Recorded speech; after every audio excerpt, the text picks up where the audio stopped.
the biggest thing we try to teach here in the Mindfulness Peace Summit are healthy coping mechanisms for people to, specifically teens, to deal with in their everyday lives, because that's where all the stress comes up, right? So can you just tell us, like, what are some three of your favorite techniques to navigate stress and dealing with life's up and downs?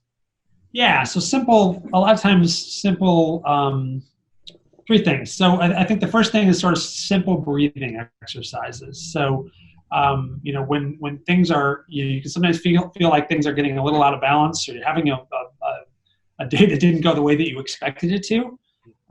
Sort of simple, like diaphragmatic breathing exercises where you'll kind of notice your stomach and slow down your breath a little bit.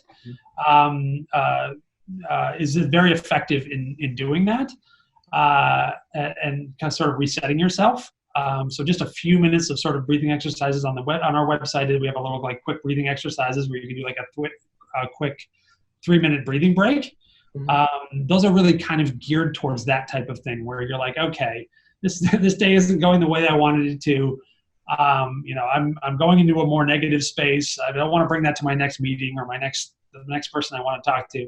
Give me like 3 minutes to reset, right? You can do it at your desk. You can do it in bed. You can do it anywhere, right? So like, just take a couple minutes to do deep diaphragmatic breathing and sometimes even putting your hand on your stomach to sort of feel the rising and falling of your breath and sort of slow that down.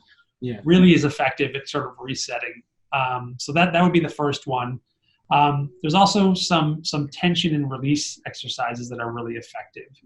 And this is where you'll typically, I like to lay down, and you will, when you get stressed, you carry that in certain parts of your body, right? So it could be your shoulders, it could be your neck. People say tension headaches, right? Like it's because you've got too much tension and too much stress. You carry it commonly on your shoulders, right? And I'll notice this after a long day, right? Like if I'm having a bad day, and I get home, I'm going to know that all of my traps here and everything are going to be all tight. So what we commonly do is do a quick relaxation exercise where you are led through a sequence of sort of squeezing and releasing certain muscle groups. And by squeezing and releasing, you're consciously bringing some attention to it and then releasing it in a way where you then release that tension and that stress out of your body. You feel a lot better at the end of that process. So commonly your jaw, your neck, your chest and shoulders, all these are all areas where we really carry a lot of stress throughout our day.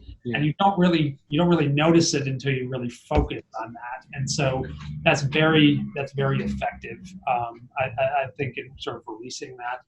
The other one I really like to do personally is a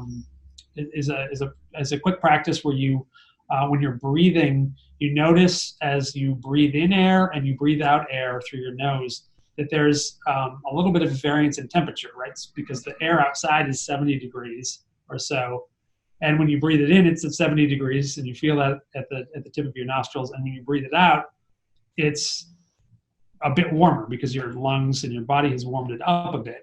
And so by noticing that for just 2 or 3 minutes as you breathe it in and out, you focus the mind very much on a specific sensation. And when you focus on a specific sensation, you're focusing on something, that coolness and warmth at the tip of your nose.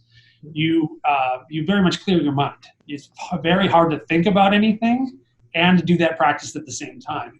So you sort of get a few kind of momentary, a minute or two of really focused breathing, where you're not thinking about what happened before, and you're not thinking about what's happening next. You're just focused on that one thing. And you'll notice your mind will sometimes wander, and then you bring it back to that sensation of coolness and warmth. Yeah. And it really helps you reset when you're having a kind of a bad day, and you want to kind of take things in a different direction. So I think those are really the three things that I like to do when share with people when they're kind of off, right? Like we all have those days where just things aren't quite right, or we're coming out of a stressful situation or stressful meeting, and we don't want to carry that forward with us in the day, throughout the day. And I think, in all of those instances, you really want to remember the fact that like none of this is permanent, right? Like throughout the day, you've got all of these changes, and you're going to feel good at part of the day. You're going to feel bad part of the day. That's normal processes. Like that's going to be the ebb and flow of the day. we're just trying to give you some tools to help you when you're not feeling as strong or as empowered as you want to be. And so that's really what kind of yoga and mindfulness is all about.